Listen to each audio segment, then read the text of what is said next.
My name is Julian Shaw. I am 27, and for the last 8 months I have been what polite people call between jobs. The truth is simpler. I got laid off when the old plant in Kalispell shut down its night shift. One Friday, the foreman handed me a cardboard box and said nothing personal. Inside were my steel-toe boots, a battered thermos, and a calendar I never finished marking. That was it. Since then, I have been living on savings that feel more like a countdown than a cushion. I pick up day labor when I can, fixing snowblowers for neighbors, patching roofs before the first hard freeze. I live in a one-bedroom apartment above a laundromat that smells like bleach and dryer sheets at 3 in the morning.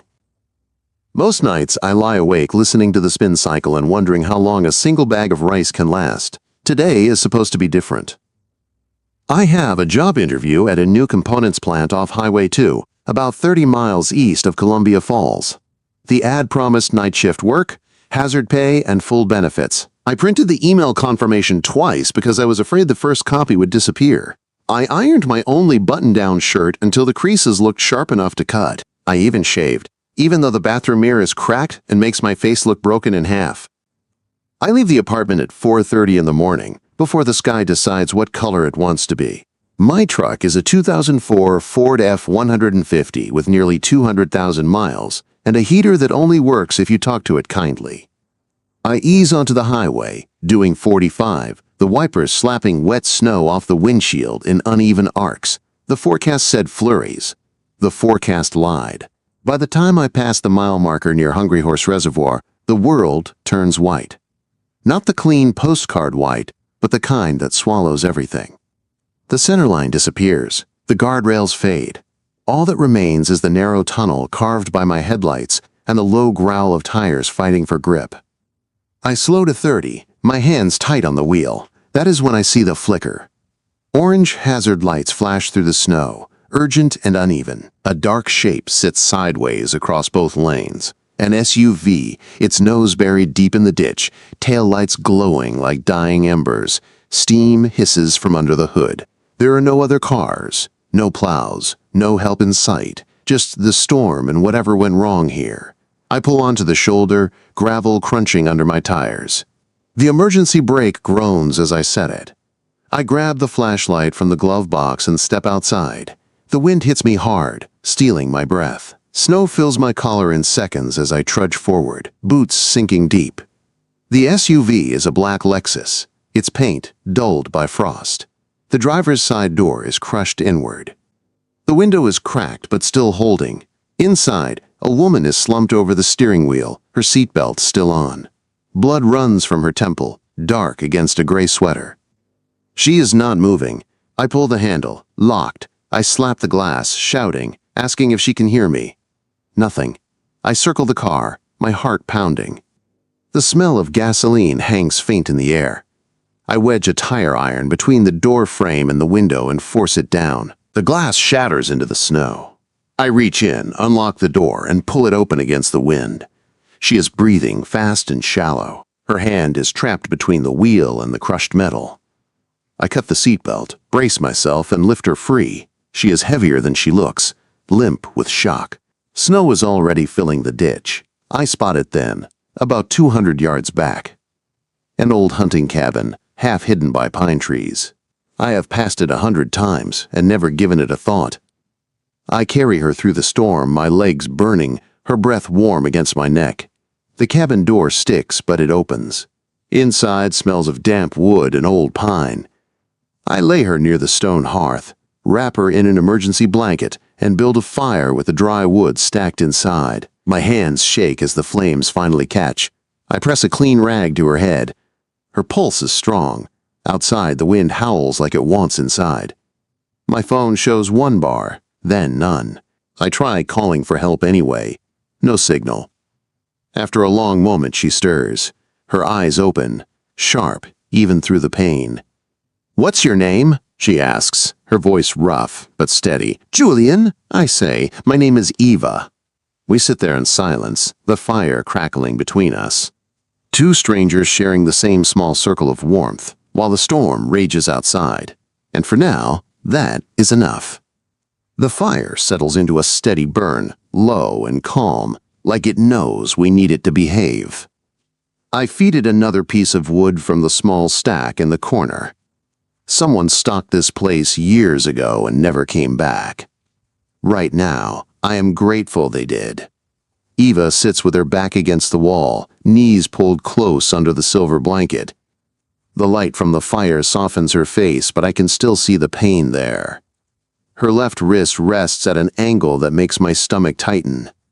It is already swelling, skin turning a deep purple.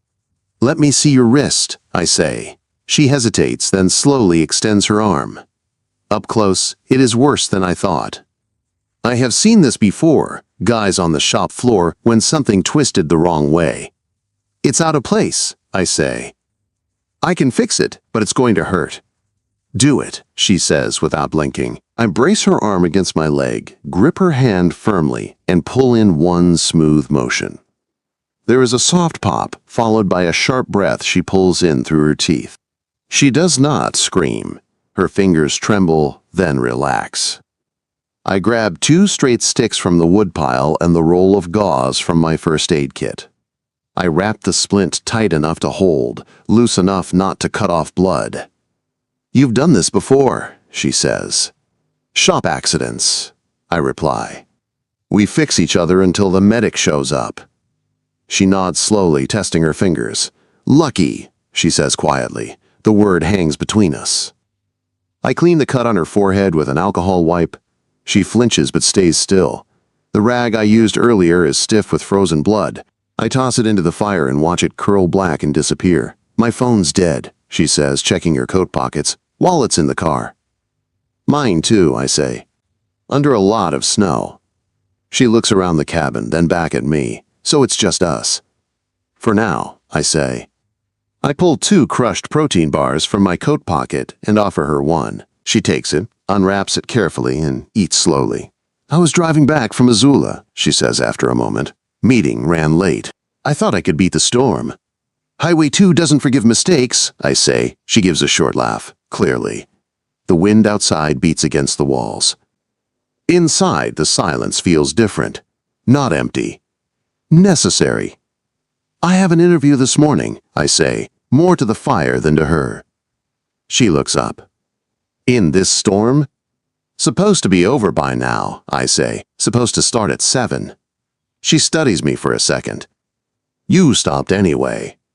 "I couldn't not," I say. She does not argue. I pour coffee from my thermos into the lid and hand it to her. Steam rises, sharp and bitter. She takes a sip and makes a face. "That's awful," she says. "Shop coffee," I reply, "strong enough to strip paint." She laughs, a small sound, but real. Our fingers brush as she hands the lid back. Hers are cold. Mine are warm from the fire. Neither of us pulls away right away. Hours pass slowly. I keep the fire alive. She grows quieter, exhaustion settling in. At some point, her eyes close. Her breathing evens out. I sit there watching the flames, listening to the storm, keeping watch over a woman I met less than an hour ago. Outside, the wind begins to soften. Inside, something else starts to settle too. By the time the fire burns down to glowing coals, the worst of the storm feels like it is past. I do not know what morning will bring. But I know one thing for sure. Stopping that truck changed everything. I wake with a sharp ache in my neck, and the kind of cold that slips under your coat when you are not paying attention. The fire has burned down to glowing coals, just enough light to keep the cabin from going completely dark.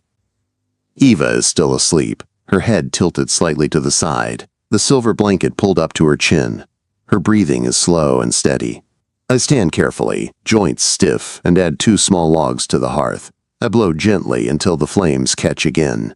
Light fills the room, warm and orange. Frost feathers the inside of the cabin walls. Outside, the storm is quiet. Too quiet. I open the door a crack. Snow has drifted knee-high against it. The sky is a dull gray, heavy but calm. Dawn, or something close to it. The road is completely buried. The Lexus is gone under the snow, just a soft rise where it slid off. My truck is barely visible, the roof poking out like a warning sign. I dig through the snow and pull a red shop jacket from the truck bed. I tie it to a broken branch and jam it upright near the cabin, bright against the white. If anyone comes by, they will see it. When I step back inside, Eva is awake. She is sitting up, blanket around her shoulders, holding her splendid wrist close. "Morning," I say. "Is it?" she asks, her voice rough. "Close enough." Her head tilts slightly. I feel like my brain is wrapped in wet cotton. "Light concussion," I say. "You'll be sore, but you're okay." She exhales slowly, lucky again. I hand her the last of the coffee. She drinks it despite the taste, because it is warm. Our fingers touch again. This time, neither of us pretends not to notice. We wait. Time moves strangely in the cabin. The fire crackles. Snow melts in a dented tin cup by the hearth. I pour it into an empty bottle and give it to her. "Why did you stop?" she asks suddenly. I look at her. "Because leaving you, there wasn't an option." She studies my face, searching for something, then looks away. "Most people would have kept driving." "Most people aren't me," I say. The sound reaches us before we see it. A low rumble, diesel. I stand and step outside, heart pounding. Headlights cut through the snow. A plow. Behind it, a patrol vehicle with lights flashing. I wave the red jacket high. The vehicles slow and pull over. Relief hits me so hard my legs almost give out. The paramedics are calm and fast. They check Eva, wrap her in real blankets, lift her onto a stretcher. She looks at me as they load her into the ambulance. "Thank you, Julian," she says. I mean it. I nod, not trusting my voice. They leave, carving a clean path through the snow. The cabin feels empty now. I put out the fire, close the door, and head back to my truck. The clock reads 8:17. The interview is long gone. I pull onto the plowed road and drive east, the storm behind me, the road ahead, clear but uncertain. I have no idea yet how wrong I am about this being the end. The industrial park looks smaller than it did in the job listing photos. Low concrete buildings, chain link fences, snow piled high along narrow plowed lanes. I park my truck in visitor overflow and sit there for a moment, staring at the dried blood on my sleeve. 8 hours ago it was warm. Now it feels like proof of another life. Inside, the lobby smells like disinfectant and burnt coffee. Fluorescent lights buzz overhead. The receptionist looks up at me, then down at my shirt. "Mr. Shaw, you're late," she says. "Storm on Highway 2, I reply. I stopped for an accident. She opens her mouth to say something else, but the door behind her opens. Eva walks in. Her hair is pulled back neatly. A company badge is clipped to her collar. The cut on her forehead is hidden under makeup, but the splint on her wrist is still there. She looks steady, in control. Like this is where she belongs. "Send him to Conference B," she says calmly. "I'll take it from here." The receptionist freezes, then nods. "Yes, Miss Larson." Eva turns and walks away without waiting. I follow, my boots loud on the tile. Conference B is small and windowless. She closes the door and gestures for me to sit. "You're bleeding on my chair," she says. "It's old," I reply. She hands me a clean towel anyway. Then she sits across from me, all business. "Tell me about the pressure line incident at Kalispell," she says. I answer honestly. No drama, just facts. She listens, taking notes, asking sharp questions. When I finish, she closes the folder. "You were late today," she says. "Yes." "You saved a life," she adds. I shrug. Felt like the right call. A small smile touches her mouth. It was. She slides a folder across the table. An offer letter. Better pay than advertised. Full benefits. My chest tightens as I read it. "This isn't charity," she says. "It's recognition." I sign. My hand barely shakes. Monday comes fast. I show up early. Clean shirt. Steel toes. Eva meets me at the gate and walks me through the plant. We work side by side, checking systems, tracing lines, calling out risks. She listens when I speak. I learn her rhythm. Weeks pass. Trust builds quietly. One night, a system spikes. I shut it down on instinct. Minutes later, a component fails where someone had been standing. No one is hurt. She finds me after, hands me another offer, a promotion. You see things before they break, she says. I need that. Later, we stand outside under a clear sky. Snow reflects the plant lights. You changed my life, she says softly. So did you, I reply. The storm that brought us together is long gone. But something steady remains. For the first time in a long while, I am not walking this road alone.